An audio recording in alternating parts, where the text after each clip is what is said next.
Hey, this is Dave DeCamp from antiwar.com. This is anti-war news for Tuesday, September 19th, 2023.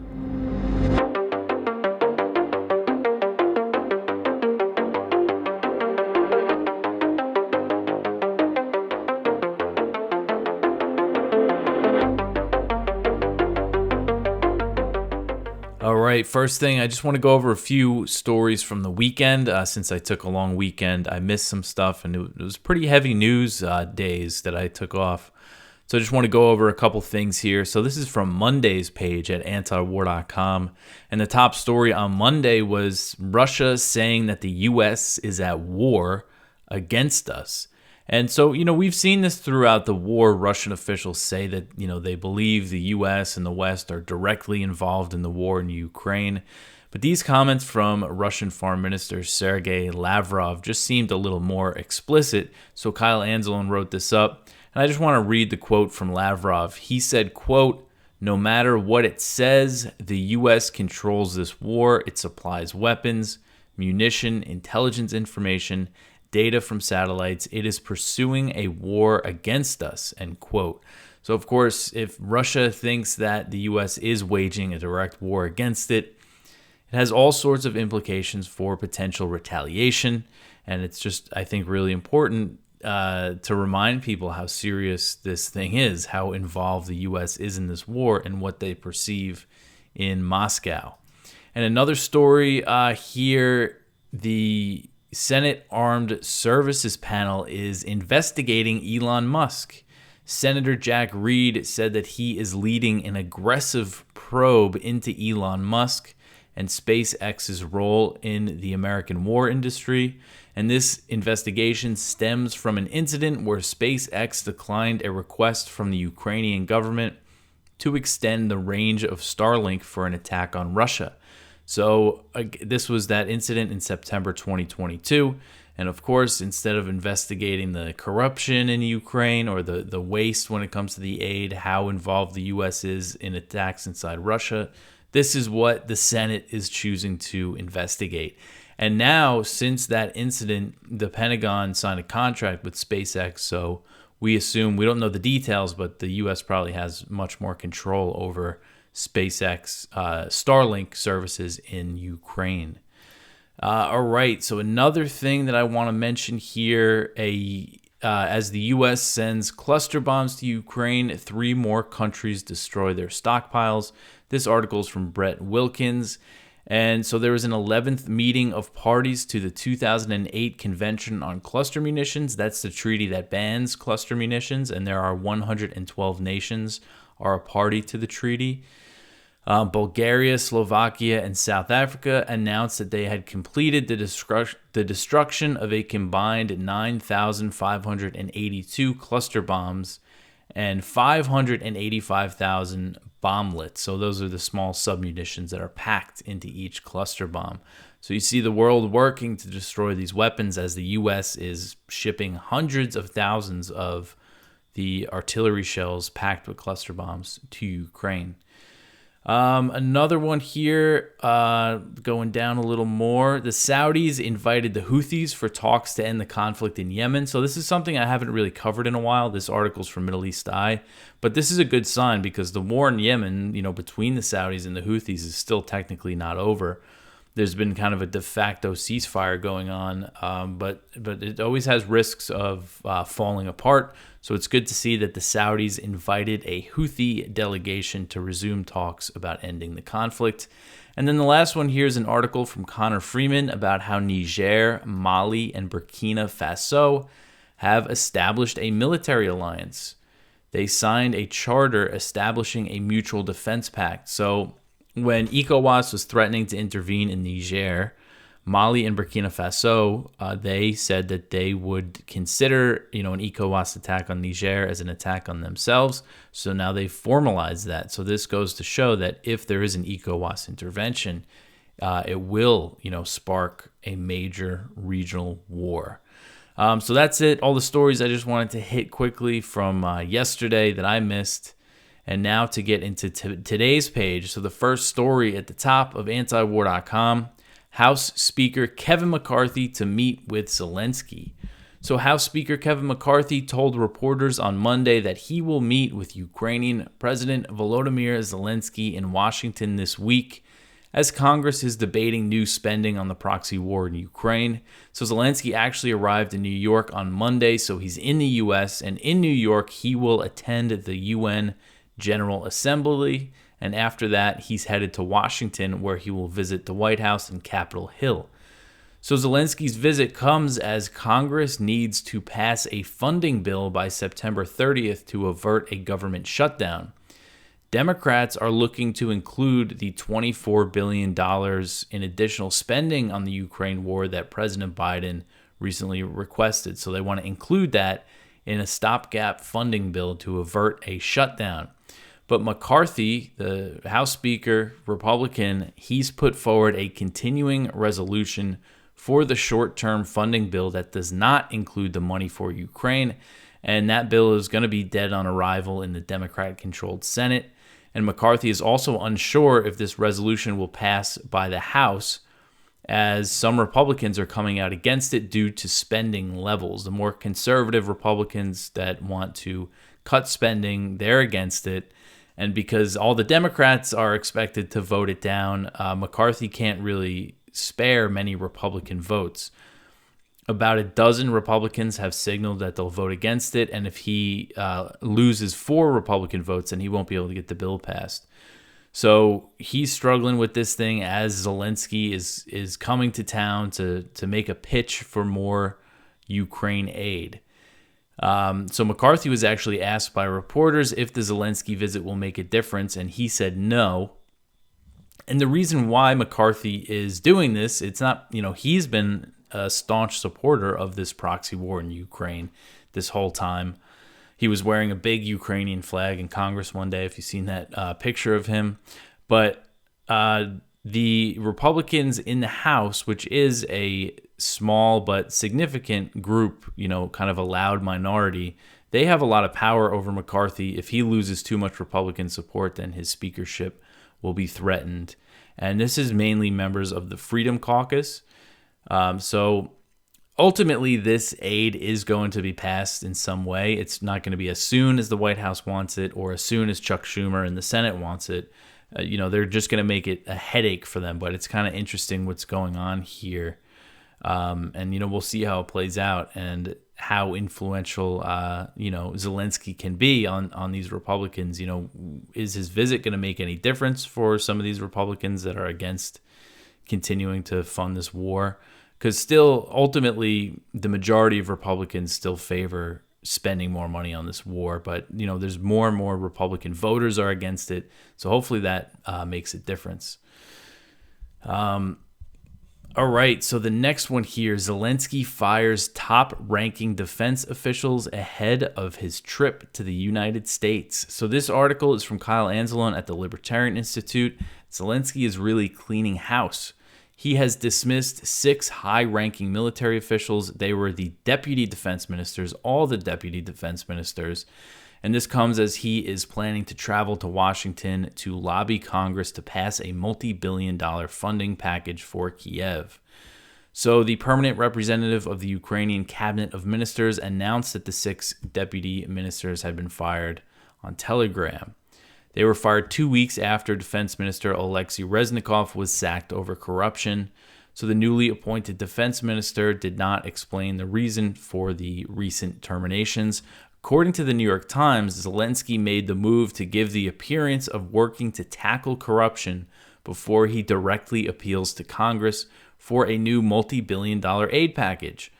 The New York Times report says, quote, "The shakeup in President Volodymyr Zelensky's wartime leadership team came as he headed to the United States, keen to demonstrate to American officials and other Western leaders that his government is not squandering on either graft of mismanagement the tens of billions of dollars in aid they have sent to Ukraine," end quote. So it's interesting because, the U.S., the Biden administration has been insisting there's been no waste when it comes to this aid that they've been giving Ukraine. But here you have Zelensky firing his defense minister, and then all of the deputy defense ministers. So if they're all getting fired and they've all been leading this war for over a year, you got to assume that there's been some skimming of aid going on and things like that. All right, so the next one here, Zelensky says that the counteroffensive will continue despite the weather change. So Zelensky on Sunday insisted that the Ukrainian counteroffensive would continue despite the upcoming change in weather, which U.S. officials have said will impede Ukraine's ability to continue the assault. Chairman of the Joint Chiefs of Staff, General Mark Milley, he said last week that Ukraine only has between 30 and 45 days of fighting weather left as fall is approaching, just a few days now, and that means colder and wetter conditions, and that will make it harder for armored vehicle assaults. So when Zelensky was asked about this on 60 Minutes, he said, quote, "We need to liberate our territory as much as possible and move forward. Even if it's less than half a mile or 100 yards, we must do it. We can't lose time. Forget about the weather and the like. In places that we can't get through in an armored vehicle, let's fly. If we can't fly, let's send drones. We mustn't give Putin a break," end quote. So he's saying that they're still going to push forward. And he also insisted the counteroffensive was making good progress despite Ukraine not gaining significant territory and bleak assessments from his Western backers. He says they're going to keep going and that, just kind of put a positive light on this counteroffensive. And he again blamed the U.S. and other Western countries for the counteroffensive not starting before June, claiming that weapon shipments were delayed. And he also reiterated his position that Ukraine is not willing to compromise with Russia for peace. So it's interesting. On Sunday, Milley again spoke with CNN and said that Ukraine's goal to kick Russia out of all the territory it has captured means that the war will go on for a very long time. He said, quote, "I can tell you that it'll take a considerable length of time to militarily eject all 200,000 or plus Russian troops out of Russian-occupied Ukraine. That's a very high bar. It's going to take a long time to do it," end quote. And also, Russia is expected to launch its own offensive this winter. That's something that Ukraine is preparing for, and some officials think that they should kind of consolidate their small gains and get ready for that, while others want to keep plowing ahead. And it sounds like the U.S. advice is to dig in, because you have Milley and there's been other U.S. officials saying that the weather is really going to affect their offensive. All right, so the next one here, Bulgaria finds an armed drone on its territory. So a drone carrying an explosive device was found on Bulgaria's Black Sea coast on Sunday evening, an incident that Bulgaria's defense minister said was likely related to the war in Ukraine. So the drone was found on rocks next to a boat mooring in the resort town of Tilanovo. I butchered that pronunciation. Tilanovo. So it's unclear whether the drone fell from the air and landed there, or if it washed up on the coast after hitting the water. My guess would be that it washed up because, again, it was on rocks. So on Monday, Bulgaria's defense ministry said that a bomb disposal team detonated the device in a controlled explosion. And the Bulgarian defense minister said, quote, "We can certainly assume that it is related to the war that Russia launched against Ukraine. The war is inevitably associated with increasing risks to our security," end quote. So where this drone was found is about 18 miles south of the Romanian border and about 120 miles south of the section of the Danube River that acts as a border between Romania and Ukraine. Romania is also a NATO member, and they found suspected drone fragments on their territory after Russian bombardments of Ukraine's Danube River ports. The Romanian authorities have stressed that they don't think those drone fragments are a threat. But again, this really highlights how this thing could escalate with these NATO territory being so close to the war, being so close to Russia and Ukraine. And this city where they found this drone in Bulgaria, it's also across the Black Sea from Crimea, which has become a major target of Ukrainian drones. So I think it's certainly possible that a drone downed in the Black Sea washed up on the coast there. And they're not saying if it was a Russian drone or if it was a Ukrainian drone. They say that they don't know. But again, this just really shows the risk of the war, going outside of Ukraine's borders. All right. So the next one here, Taiwan detects record number of Chinese planes. So Taiwan's defense ministry said that it detected 103 Chinese People's Liberation Army warplanes operating around Taiwan from 6 a.m. Sunday to 6 a.m. Monday. And this is the most in a 24-hour period since Taipei began releasing these figures in September 2020. So the previous daily high in a 24-hour period was 91 PLA warplanes, and that was recorded on April 10th when China was conducting major drills around the island in response to Taiwanese President Tsai Ing-wen's meeting with House Speaker Kevin McCarthy in California. So China has significantly stepped up its military activity around Taiwan in response to the island's growing military and diplomatic ties with the U.S. The most notable example of this was the massive live fire exercises that the PLA held in response to Nancy Pelosi visiting the island in August 2022 when she was still the House Speaker. And since then, they've just really ramped up the pressure, kind of maintained a more continuous presence around Taiwan by sending planes across the median line and doing things that they never really did before. And one thing to mention, out of the 103 aircraft that they detected, Taiwan's defense ministry said that 40 crossed the median line or entered the southwest and southeast corners of Taiwan's Air Defense Identification Zone, their ADIZ. Now, it's important to point out that an ADIZ is not a country's airspace. Sometimes this gets falsely reported in Western media as Chinese planes entering Taiwan's airspace, but that hasn't happened. Taiwan's airspace extends 12 nautical miles from its coast, and there's no sign, and if you look at the map here that the Taiwanese Defense Ministry put out, there's no sign that any of these planes came that close to the island of Taiwan. So it doesn't mean that they're getting super close to Taiwan, but it is a good indication of overall Chinese military activity in the region. And this came after last week, as I covered, the Taiwanese Defense Ministry said that it detected 68 PLA aircraft in a 24-hour period as the Chinese military was conducting major drills in the Western Pacific. And this uptick in Chinese activity came after a series of U.S. exercises in the region, which I've also been covering, and a lot of stuff going on in the South China Sea. And a joint U.S.-Canadian transit of the Taiwan Strait happened recently. So, of course, this is all being done in the name of deterrence, all these U.S. military exercises and building alliances in the region and increasing military and diplomatic support for Taiwan. And apparently it's supposed to be deterring China, but if you look at what's going on, it's clearly not the case. They're significantly increasing their military activity, and it's just making, the chance of war more likely. It's very obvious to anyone, honestly looking at the situation. All right, so the next one here, Blinken meets with Chinese VP Zheng on the sidelines of the UN General Assembly.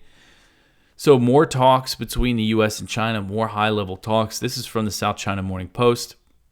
And actually, over the weekend, something that Connor Freeman covered for us, Jake Sullivan, the National Security Advisor, he met with Wang Yi, who's China's top diplomat. So they held very long talks. So I think it's good to see them talking, even though it doesn't seem like, things are really changing.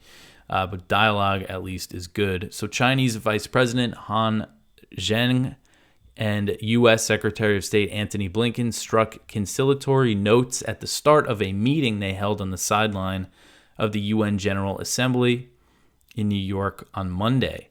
Referring to the visit that Blinken made to Beijing in June, Han said that the trip, quote, sent to the whole world a constructive message of China and the United States stepping up engagement and dialogue and working together to stabilize their bilateral relationship, end quote.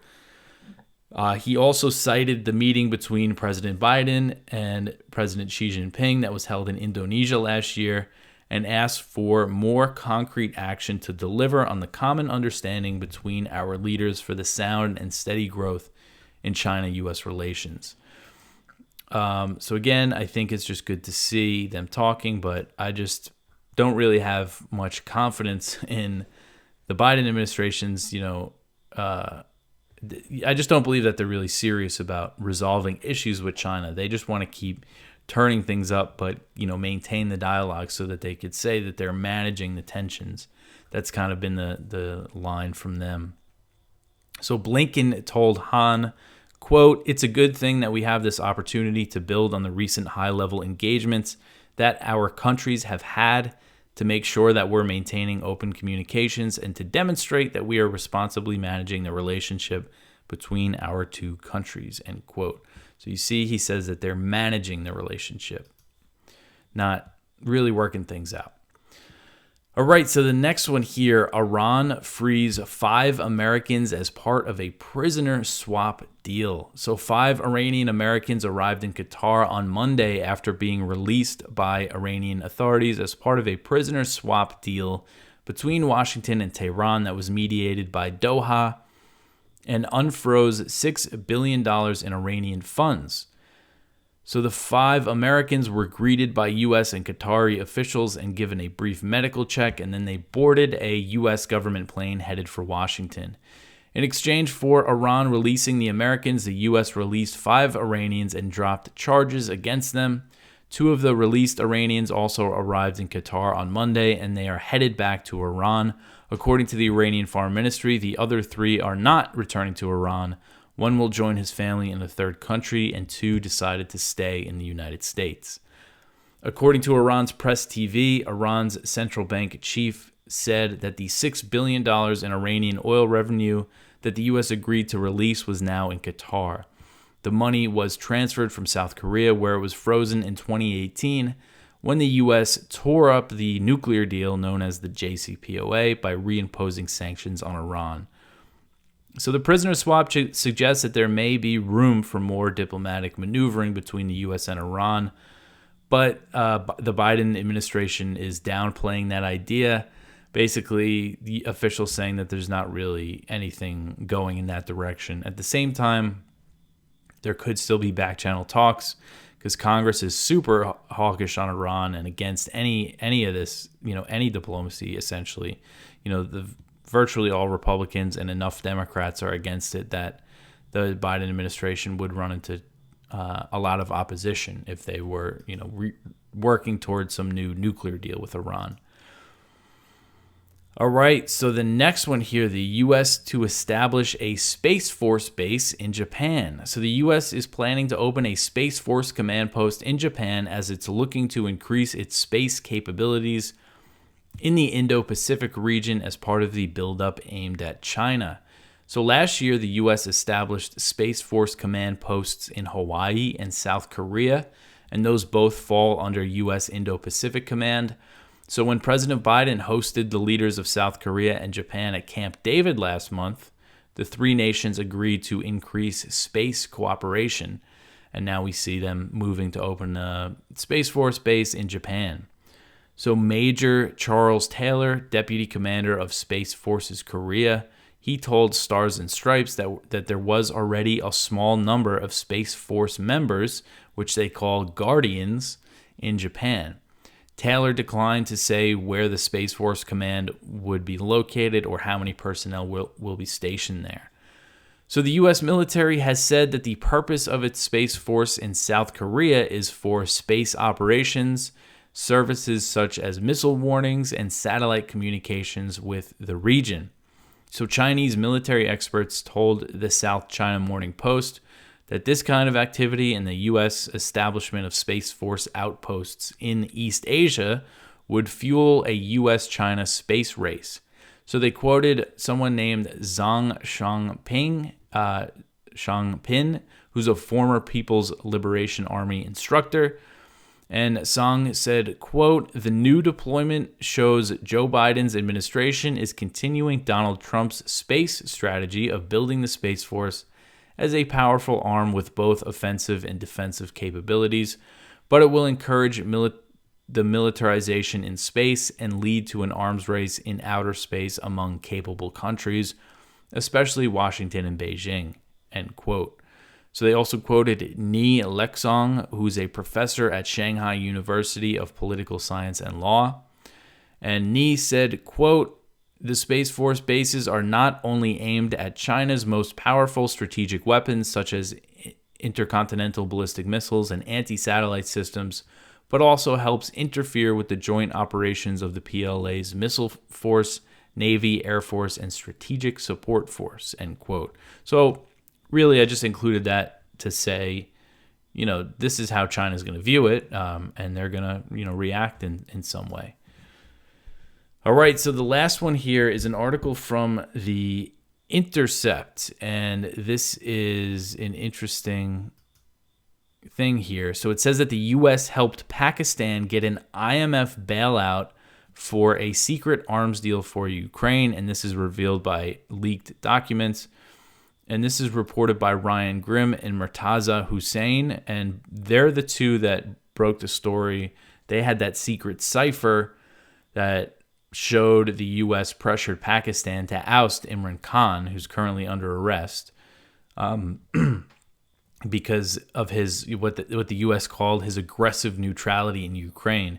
And essentially what this story says is that the U.S. bribed Pakistan to make arms for Ukraine, to supply Ukraine with, artillery shells and things like that, in exchange for the U.S.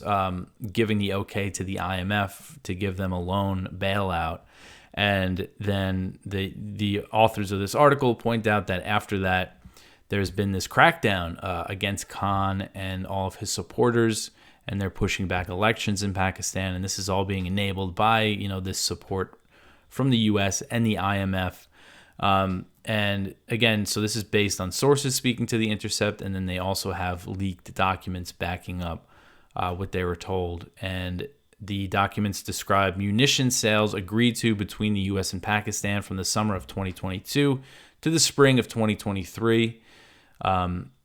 So, yeah, it just really goes to show the way the U.S. operates and how they deal with countries that don't play along. In this case, they helped oust the leader who wanted to stay neutral, and then they bribed them with IMF loans to start arming Ukraine. And it doesn't matter about Pakistan's democracy.